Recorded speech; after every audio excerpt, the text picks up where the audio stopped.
திருச்சிற்றம்பலம். மெய்யடியார் பெருமக்களே, இந்த நில உலகத்திலே உள்ள உயிர்கள் அனைத்தும் நோயற்ற வாழ்வும் குறைவற்ற செல்வமும் பெற்று சீரோடும் சிறப்போடும் வளமாகவும் நலமாகவும் வாழ்வாங்கு வாழ வேண்டும், வாழ்வாங்கு வாழ வேண்டும், வாழ்வாங்கு வாழ வேண்டும் என்று சிந்தை மகிழ வாழ்த்தி மகிழ்கிறேன். அடியேன் திருச்செங்கோடு சன்மார்க்க சங்க புலவர் திருமந்திரச் சுடர் நன்னிலம் ராமசாமி. திருச்சிற்றம்பலம். அடியார் பெருமக்களே, நீங்கள் நாள்தோறும் துயில் உணருங்கள். நல்ல சிந்தனையோடு துயில் உணருங்கள். நல்ல சிந்தனை அது என்ன சிந்தனை? அது அறச்சிந்தனை. நமச்சிவாய் என்ற 5 எழுத்து மந்திரத்தை அற்புதமாக காலையில் எழுந்ததுமே கூறி மகிழுங்கள். அந்த நமச்சிவாய மந்திரம் நீங்கள் நல்லது செய்வதற்கும் மற்ற வாழ்க்கையிலே உயர்வதற்கும் அடித்தளமாக அமையும். அதனால் நமச்சிவாய என்று சொல்லிட்டு எல்லா காரியங்களையும் செய்யுங்க. திருச்சிற்றம்பலம். அன்னம்பாளிக்கும் தில்லை சிற்றம்பலத்திலே அருள் நடனம் ஆடிக்கொண்டிருக்கிற நம்பெருமன் சிவபெருமன் குத்தப்பெருமன் அருள்மிகு சிவகாம சுந்தரி உடனமர் நடராஜ பெருமானுடைய பேரருளையும் மாப்பிள்ளை குப்பம் அருள்மிகு காமாட்சி உடனமர் கைலாசநாதருடைய பேரருளையும் அருட்குருமார்களுடைய குரு அருளையும் அடியார் பெருமக்களாகிய உங்களுடைய அன்புரைகளையும் வாழ்த்துரைகளையும் துணையாக கொண்டு அடியேன் இன்று முதலாம் திருமுறையிலிருந்து ராமநதீஸ்வரம் என்னும் திருத்தலத்தை நாம் சிந்திக்க இருக்கிறோம்.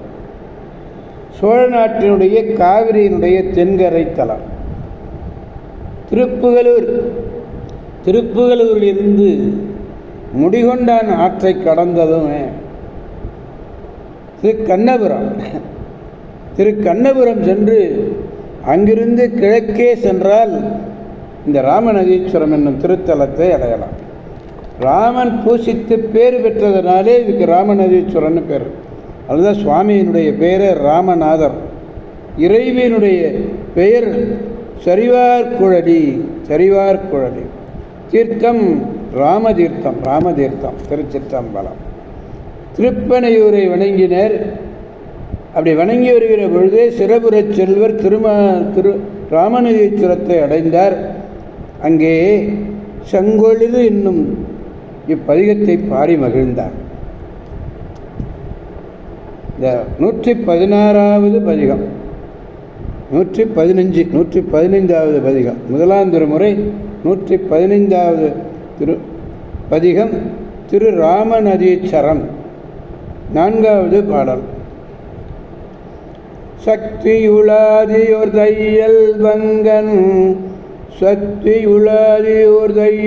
வங்கன் முத்தியுதாகிய மூர்த்தியோதான் அத்திய கையினில் அழகு சூலம் வைத்தவன் ராமநதீஸ்வரமே. சக்திகளிலே முதன்மையாக விளங்கக்கூடியவள் யாரு? உமாதேவி தான். இந்த உமாதேவி தான் சக்தியிலேயே முதன்மையானவள். அந்த முதன்மையான சக்தியை தன்னுடைய ஒரு பாகமாக உடையவன் நம்பெருமான் சிவபெருமான். உயிர்களுக்கெல்லாம் முத்திப்பேராக விளங்கக்கூடியவன். தீயை கையிலே ஏந்தி இருக்கிறார். அது மட்டுமல்ல, மெய்யன்பர்களே, அழகான சூலத்தையும் கையிலே இருக்கிறான். அப்படிப்பட்ட சிவபெருமானுடைய தலம் எது தெரியுமா? அதுதாங்க ராமநதீஸ்வரம். ஆதிசக்தியின் தலைவன் யாரு? முத்தி தரும் முதல்வன் நகர். அத்திய கையினில் அழகு சூலம் வைத்தவன். சங்கார கிருத்தியம் செய்யும் தீயேந்திய திருக்கரத்திலே அழகுக்காக சூலத்தை ஏந்திருக்கிறார். அழகுக்காக. அப்படிப்பட்ட அருமையான ஒரு திருத்தலம் ராமநதீஸ்வரம். எனவே அடியார் பெருமக்களாகிய நாம் அனைவரும் ராமநதீஸ்வரம் செல்வோம். எப்படி போகணும்? திருப்புகலூர், அங்கிருந்து முடிகொண்டானாரை கிடக்கணும். அப்படியே திருக்கண்ணபுரத்துலேருந்து கொஞ்சம் தூரம் போனால் போதும் ராமநதீஸ்வரம். ராமன் வழிபட்ட இந்த திருத்தலத்தை நாமும் சென்று வழிபட வேண்டாமா? வாருங்கள் ராமநதீஸ்வரம் செல்வோம். பெருமானை வணங்கி பெருவாழ்வு பெறுவோம். அனைவரையும் அவனருள் பெற்று வாழ்விப்போம் என்று கூறி அடியார் பெருமக்கடந்து விடைபெறுபவர் அடியேன் திருச்செங்கோடு சன்மார்க்க சங்க புலவர் திருமந்திரச் சுடர் நன்னிலம் ராமசாமி.